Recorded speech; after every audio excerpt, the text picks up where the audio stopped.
नमस्कार, आप देख रहे हैं हर टक भारत। मैं हूं दिवाकर विक्रम सिंह। मोदी सरकार ने एक्शन लेना शुरू कर दिया है और उधर एक्शन का रिएक्शन कहें, राहुल गांधी भी पूरी तरीके से फुल फॉर्म में।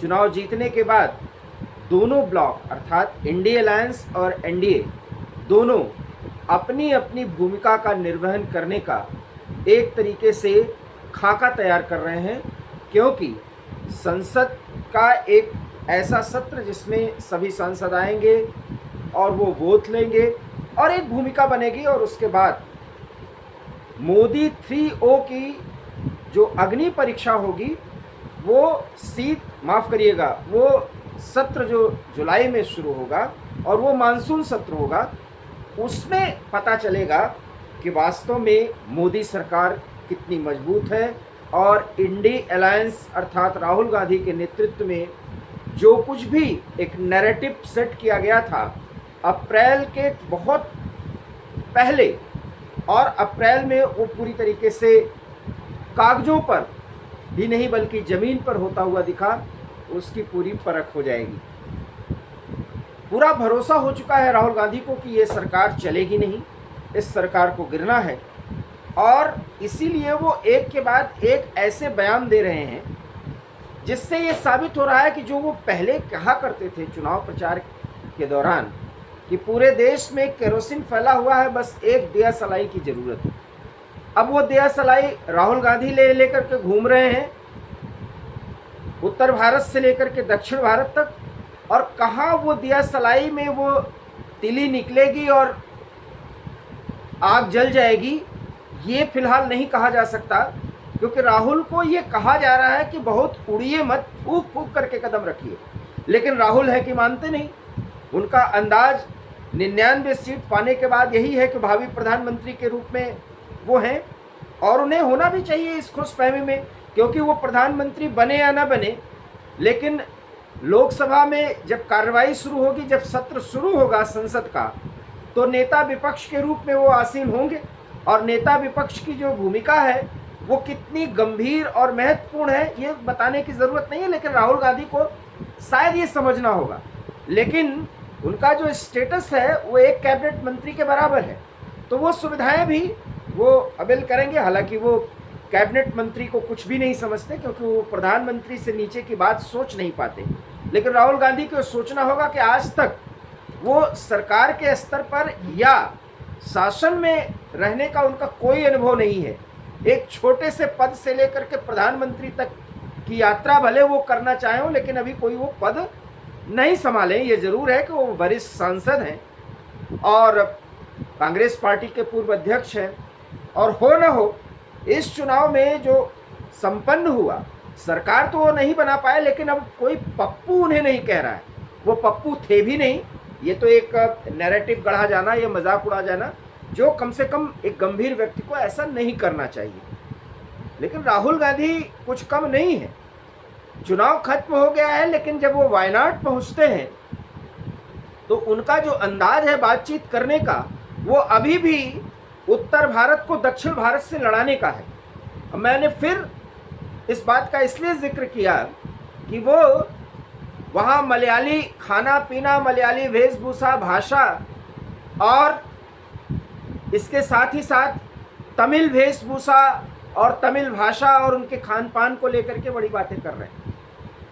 इसमें वो दिखाने की कोशिश कर रहे हैं कि मोदी अगर चाहेंगे तो वैसा ही व्यवहार इन रीजन्स में होगा। मतलब वो ये दिखाना चाहते हैं कि मोदी इस सांस्कृतिक राष्ट्रवाद के आड़ में एक तानाशाह की भूमिका में है। तो ये राहुल गांधी के लाइक माइंडेड पर्सन्स जो बहुत ज़्यादा इंटेलेक्चुअल्स हैं, वो भी यही सोच रहे हैं, और वो सब कुछ लोकतंत्र के नाम पे सोच रहे हैं।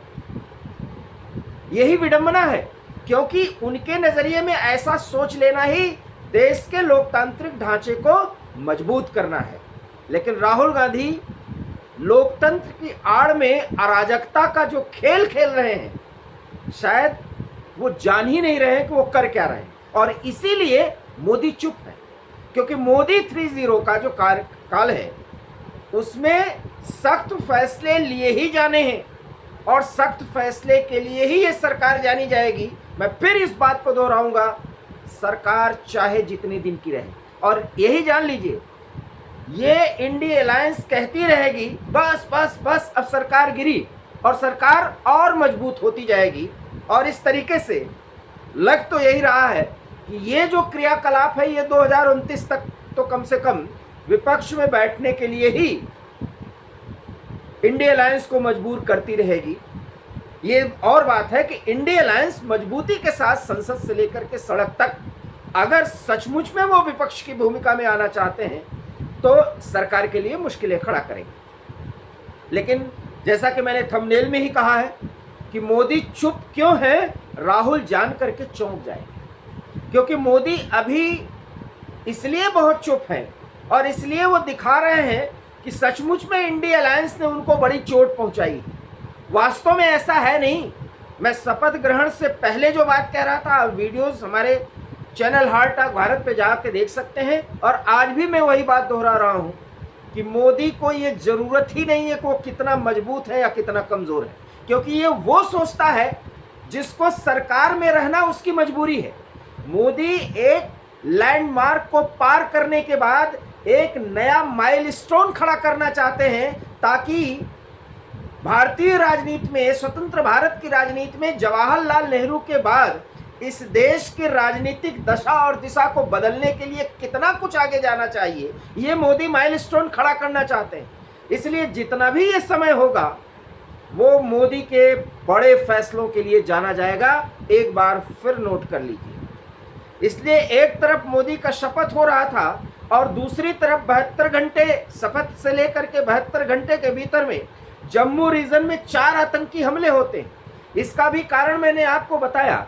ये योजना पहले ही बन चुकी थी, क्योंकि अनुमान यही था सीमा पार से बैठे लोगों को कि शायद मोदी सरकार ना आए, और अगर आए तो इतनी कमजोर कि उसके सामने यह दिखाया जाए कि सीमा पार से जो कुछ भी जम्मू कश्मीर के लिए किया जा रहा था वो किया जाता रहेगा।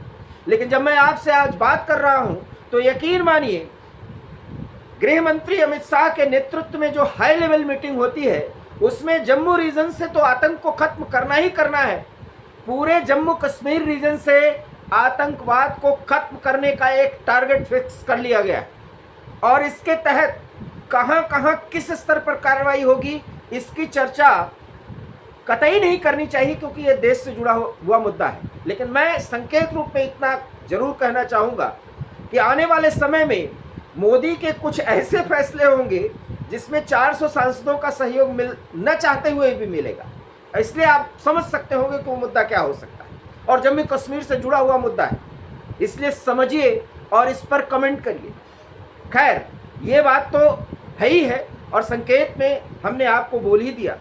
लेकिन जिस तरीके से चंद्रबाबू नायडू और उड़ीसा के मुख्यमंत्री का शपथ ग्रहण होता है और चंद्रबाबू नायडू नीतीश के ही अंदाज में प्रधानमंत्री के सामने नतमस्तक होते हैं, उसके बाद विपक्ष में खलबली मची हुई।